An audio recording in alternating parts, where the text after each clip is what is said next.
So guys आज की Monday night raw जो हो रही थी Rosemont Illinois Allstate Arena से वो फाइनली एंड हो चुकी है। तो चलिए एक बार नजर मार ही लेते हैं कि हमारे the home town hero CM Punk को आखिर आज के बारे में क्या कहना था। एंड नाउ आप देख रहे हैं रेसलमैनिक्स एंड सब्सक्राइब करना तो बनता है। तो शो की धमाकेदार स्टार्टिंग होती है दी अमेरिकन नाइटमेयर कोडी रोड्स से। कोडी रोड्स हमेशा की तरह उनको एक थंडरस ओवेशन मिलता है, जिसके बाद वो रिंग में आते हैं और कहते हैं कि बताओ शिकागो किसके बारे में बात करना चाहोगे। देखो अब हम सिर्फ 2 हफ्ते दूर है रेसलमेनिया से, जहाँ हमें इतना समझ आता है कि यार बातों का समय अब खत्म हो चुका है, अब हमें एक्शन करना चाहिए, उसी पर ध्यान देना चाहिए। वैसे पैट मैकेफी शो पर वहाँ पर आकर रोमन रेस ने बहुत कुछ कह दिया, ऐसा पॉलिटिशियन मतलब जैसे पॉलिटिशियन क्या करते हैं। बट फिर मुझे याद आता है कि वो बस यही तो कर सकता है, एक छोटा सा प्रॉमिस भी वो पूरा नहीं कर सका। मैं होता तो अपने प्रॉमिस के लिए जान ही दे देता, क्योंकि एक मर्द हमेशा ऐसा ही करता है। फिर कोडी रोड्स रेसलमेनिया की साइन पर पॉइंट आउट करते हुए कहते हैं कि पिछले साल से मैंने एक सबक तो ले ही लिया कि यार मैं ये सब अकेले नहीं कर सकता, मुझे एक स्ट्रॉन्ग टीम चाहिए। और अब सेथ रॉलिंस के नाम पर मुझे वो स्ट्रॉन्ग टीम मिल भी गई है। और रही बात फाइनल बॉस की,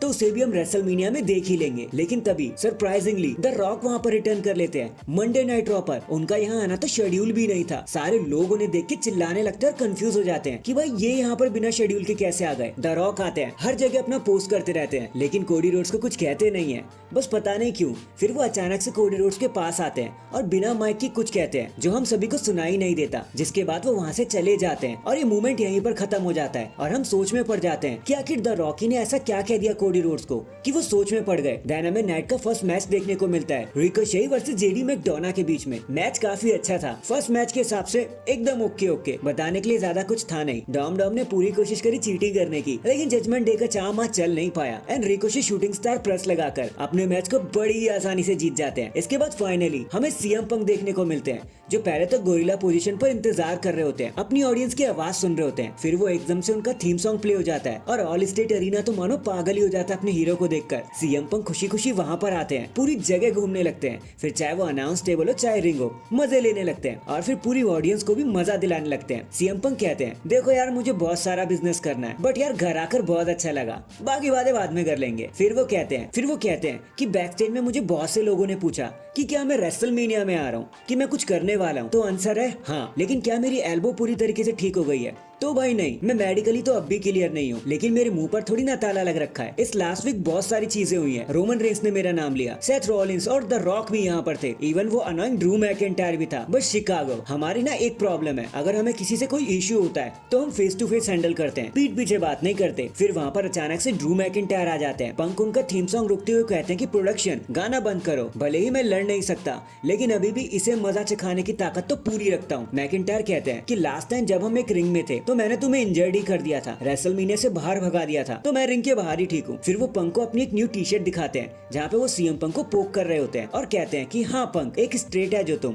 कुछ भी तो नहीं करते, लेकिन वही तो ठीक है तुम्हारे लिए, क्योंकि जो कुछ नहीं करता ना वो घर में बैठकर टाइम स्पेंड करता है, जो तुम कर रहे हो। पंक उन्हें रिंग में बुलाते हुए कहते हैं कि भाई तुम तो स्कॉटिश वॉरियर हो, आ जाओ लड़ते हैं। तो ड्रू कहते हैं पंक तुम बहुत अच्छे से बातें कर लेते हो ना, तुम कमेंटेटर ही बने रहे ना एट रेसलमेनिया में, भाई मैं तुम्हारे साथ रिंग में क्यों आने लगा। और हाँ, रेसलमेनिया में आकर सबसे सामने वाली टिकट लेना तुम, ताकि तुम चूजन वन को देख सको कि वो क्या करता है।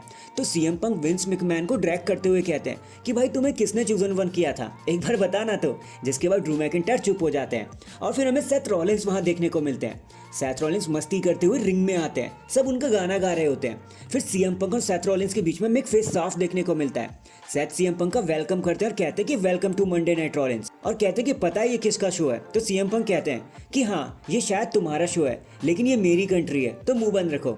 सेथ कहते हैं कि चलो एक पोल ही कर लेते हैं, कौन कौन सीएम पंक को रेसलमेनिया में कमेंट्री करते हुए देखना चाहता है, बताओ शिकागो। तो वो शोर तो मचाते हैं लेकिन उतना नहीं, लेकिन उसके बाद सारे ही फैंस बोलते हैं कि रेफरी बनो। रॉलिंस कहते हैं कि ठीक है मैं उसके लिए भी मान लेता, लेकिन इसका तो हाथ ही इंजर्ड हो रखा है, तो ये काउंट क्या करेगा। तो ड्रू मैकिंटायर कहते हैं कि चुप हो जाओ, क्या तुम्हें नहीं पता ये पीजी एरा है, बट कोई भी उन पर ध्यान नहीं देता। रॉलिंस कहते हैं कि पंक जानना चाहोगे कि मैं तुम्हारे बारे में क्या सोचता हूँ। सीएम पंक कहते हैं कि नहीं। सेथ फिर भी कहते हैं कि देखो मैं तुम्हारे बारे में कुछ भी नहीं सोचता, तुम एक नॉन फैक्टर हो, अब तुम जा चुके हो, मुझे तुम्हारी कोई नीड नहीं है, बल्कि तुम्हें मेरी जरूरत है, और प्लीज इन सब से दूर रहो यार, मेरा और ड्रू मैकिंटायर का मैच है, तुम इसमें क्या करोगे सीएम पंक? देन पंक कहते हैं कि चलो भाई हो गया डिसाइड, मैं रेसलमेनिया में आ रहा हूँ, मैं कमेंट्री करूंगा माइकल कोल के साथ बैठ के, जिसको रोकना है रोक ले, और अब मैं वो करूंगा जो तुम तब नहीं कर पाए जब मैं यहाँ पर नहीं था, और वो है चीजों को एक्साइटेड बना देना जो तुम्हारे बस की नहीं है कभी सेथ रॉलिंस। फिर चलो मेरे सॉन्ग प्ले करो। फिर पंक का थीम सॉन्ग प्ले होने लगता है तो ड्रू मैकिंटायर रोकते हुए कहते हैं कि भाई ये सब क्या चल रहा है, क्या तुम कुछ भूल नहीं रहे? तो सेथ रॉलिंस उन्हें एक सुपर किक लगाते हैं, एक स्टॉम्प लगाते हैं, एंड उसके बाद ड्रू को एंड सीएम पंक को घूरते हुए सेथ रॉलिंस वहां से चले जाते हैं और ये एपिक सेगमेंट यहीं पर खत्म हो जाता है। डायनामिक कैंडिस लेरे वर्सेस आइवी नील के बीच में भी एक मैच देखने को मिलता है। बताने के लिए ज्यादा कुछ हुआ नहीं, लेकिन सरप्राइजिंगली कैंडिस ने चीटिंग से मैच को जीत लिया, जिसके बाद वो इंडी हार्टवेल को कहते हैं कि चलो सेलिब्रेट करते हैं, लेकिन वो कहते हैं भाई इस तरीके से मुझे कुछ सेलिब्रेट नहीं करना। इसके बाद हमें DIY वर्सेस न्यू डे के बीच में भी एक टैग टीम मैच देखने को मिलता है, जहाँ मैच थोड़ा सा प्रोग्रेस करने वाला ही होता है कि जजमेंट डे वहां पर आ जाती है, उन पर अटैक करने लगती है, जिसके बाद ऑसम ट्रुथ ने भी इसमें ऐड होने की कोशिश करी, लेकिन उसका कोई फायदा नहीं हो पाया। मैच नो कॉन्टेस्ट की पोजीशन पर आकर एंड हो गया। जजमेंट डे सबको पीटना शुरू कर देते हैं, देन एक कूप डे ग्रास लगाकर जजमेंट डे सबको एक बार फिर से बता देते हैं कि भाई रियल बॉस कौन है और चैंपियन कौन है। नेक्स्ट हमें अंड्राडे वर्सेस जियोवानी विंची के बीच में भी एक मैच देखने को मिलता है। वैसे तो ओरिजिनली यहाँ पर आए वार को होना था, लेकिन वो मेडिकली क्लियर नहीं थे, इसलिए जियोवानी को ये मैच लड़ना पड़ा, एंड हैवी मोमेंटम के चलते इनसे भी बड़ी इजीली जीत गए। इसके बाद हमें Rhea Ripley and Dom Dom देखने को मिलते हैं, जिनको एक थंडरस ओवेशन मिलता है। रिया रिप्ली रिंग में आती है एंड कहते हैं कि शायद मुझे पूरी अटेंशन नहीं मिल पा रही है, शायद मुझे बैकी के ऊपर अटैक करना चाहिए था उनके मैच के बाद, बट फिर मुझे लगा कि मुझे उसकी रिस्पेक्ट करनी चाहिए। जिसके बाद डॉम डॉम माइक को ले लेते हैं और हमेशा की तरह ऑडियंस में से कोई कुछ नहीं बोलने देता। जिसके बाद बैकी लिंच वहां जाती है। बैकी लिंच कहते हैं Chicago the man has come around. फिर वो कहते कि रिया मुझे तुम्हारे पास आने के लिए उन 20 मिनटों की जरूरत नहीं है, बट क्या कर सकते हैं, तुम्हें तो कोई मैच लड़ना नहीं होता ना रेसलमेनिया से पहले। तो रिया रिप्ली कहती है कि भाई मैं क्यों रेसलमेनिया से पहले लड़ने लगी, मेरा दिमाग खराब मत करो, मेरे को कोई जरूरत नहीं है खुद को प्रूव करने की। बैकी कहती है बस यही तो हमारी आइडियोलॉजी चेंज हो जाती है, तुम खुद को ऑनलाइन शो ऑफ करती हो ताकि तुम्हें अटेंशन मिल पाए, लेकिन मैं हर रात यहाँ पे फाइट करती हूँ ताकि मैं खुद को प्रूव कर पाऊँ, यही डिफरेंस है। तुम्हें अभी समझ आने लगेगा कि वेटरन होना कैसा होता है। चलो रेसलमेनिया में मुझसे मिलो, मैं तुम्हें सब बताऊंगी कि कैसा होता है स्पॉटलाइट में आना। रिया रिप्ली कहती है कि ठीक है शायद तुम सही हो, लेकिन तुम एक कॉकरोच के जैसे हो जो बड़ी मुश्किल से मरते हैं, लेकिन उन्हें मारना इम्पॉसिबल भी नहीं है। लेकिन तुम अपनी बेटी के साथ बैठना और उससे पूछना कि वो मामी किसको कहती है। बैकी लिंच को इससे गुस्सा आ जाता है, वो कहती है कि एक बार और मेरी बेटी का नाम लेना